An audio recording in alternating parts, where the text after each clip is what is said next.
My name is St.Juste, and I'm currently a senior sociology major with a minor in psychology. The title of my research paper is The Stigmatization of Mental Illnesses and What We're Doing to Change It, and I wrote this paper for my contemporary sociological theories class.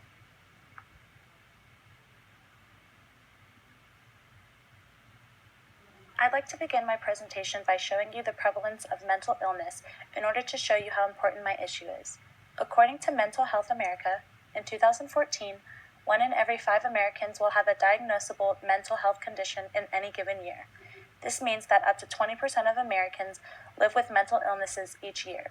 Even worse, 50% of all Americans will meet the criteria for a diagnosable mental health condition at some point in their lives. Half of these people will develop these conditions by the time they're 14 years old, and this is a problem. The diagram you were just shown demonstrates the high prevalence of mental illnesses in the U.S. today. An even worse statistic shows that less than 40% of those with mental illnesses receive treatment for them, which means the majority is not being treated.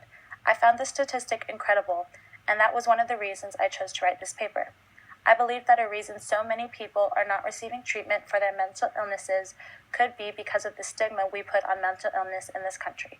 According to Goffman, stigmas actually have the ability to reduce someone from a normal person to something much less, and that is why stigmas are so harmful. Besides the stigmas we put on mental illness, there's also a scarcity of resources to teach our younger generations about mental health, and without the right education, we cannot expect to see a change in our society. Because of this, I chose to research what kind of initiatives, if any, are out there discussing mental illness and changing our viewpoint on it.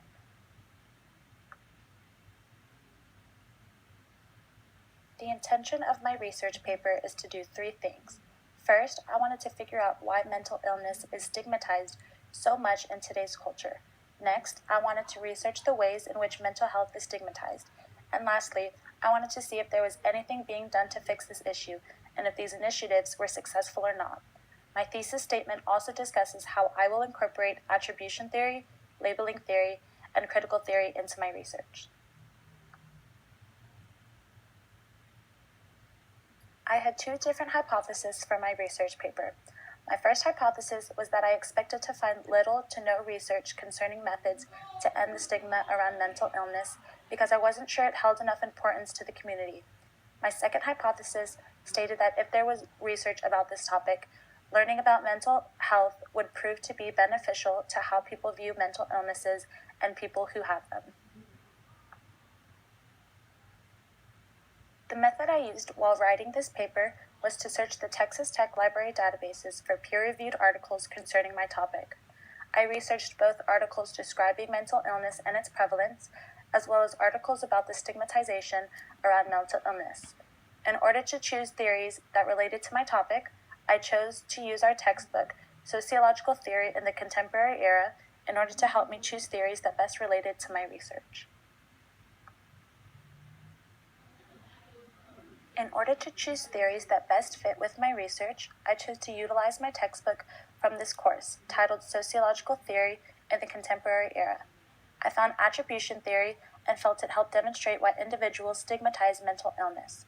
I believe that because people aren't educated about mental illness, they're forced to make actions about it, leading to the high prevalence of stigmas and misinformation about mental illness. I felt labeling theory also applied to my research because just how those labeled deviant will subsequently act in deviant ways, I believe stigmatizing people with a mental illness will cause these individuals to retreat from society and be ashamed of their condition.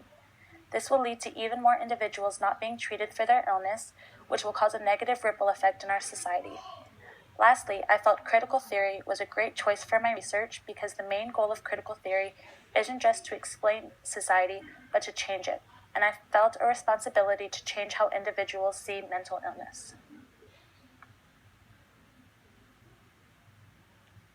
The first journal I read was titled Effects of a Unit of Instruction in Mental Health on Rural Adolescents' Conceptions of Mental Illness and Attitudes About Seeking Help.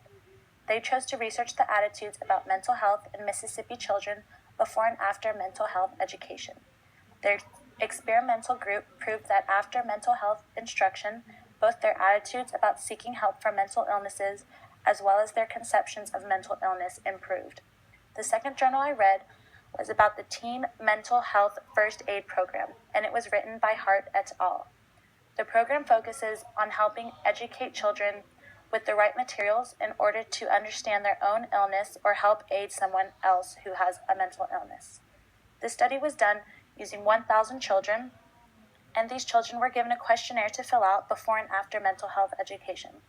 They also found a significant improvement in the children's mental health literacy, as well as confidence to help someone else, and a decrease in stigmatizing attitudes because of the program. The last journal was titled 3 Strategies for Changing Attributions About Severe Mental Illnesses, and was written by Corrigan et al.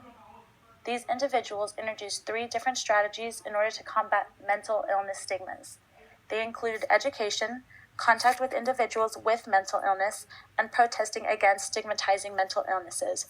The results showed that education was effective in improving their views on mental illness, but the most effective results came from contact with someone with a mental illness.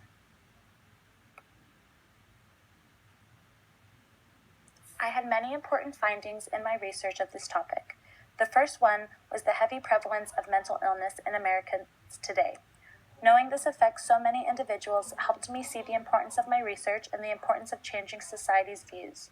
Also, I found many different programs that have proven to be effective in reducing stigmatizing attitudes around mental illness. This is important because it proves that there is research being done in order to change how we look at mental illnesses, and it's also important because these programs have proven to work. This is important because it helps support my public policy recommendations for increasing mental health education in the public school system.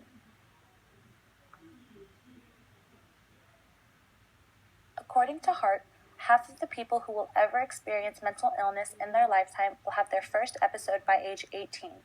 This being said, I feel that it's especially important for children to grow up learning about mental illness so that they aren't forced to judge it based on ignorance. My public policy recommendation includes implementing mental health education in all public schools, focusing on kids in middle and high school. Because so many of our younger generation will experience mental illness, I think it's important for our government to take responsibility for educating our children about mental illness. Based on my research, mental health education has benefited those who participate in it, and their views on mental health changed dramatically. I think implementing mental health education into our public school system would be beneficial to both our younger generation and those dealing with a mental illness. In conclusion, my first hypothesis proved to be false.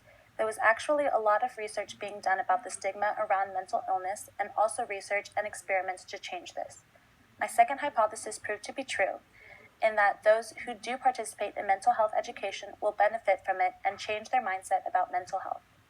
Attribution theory helped me realize how attributions and stigmas are formed, and most of these are formed due to lack of decent education about a topic or ignorance. Labeling theory helped me see the negative effects that stigmas can have on individuals and how these labels contribute to the stereotype. Lastly, I used critical theory by choosing to research this topic in the hopes of changing Americans' viewpoints on mental health by way of education. By doing this research, I was able to establish why and how mental illness is stigmatized, as well as demonstrate effective practices to end these stigmas, and that was the goal of my paper. Thank you very much for listening to my presentation of the research I did concerning mental illness stigmatization and what our society is doing to change it. If you have any questions, please feel free to contact me through email at alexandra.stjust@ttu.edu.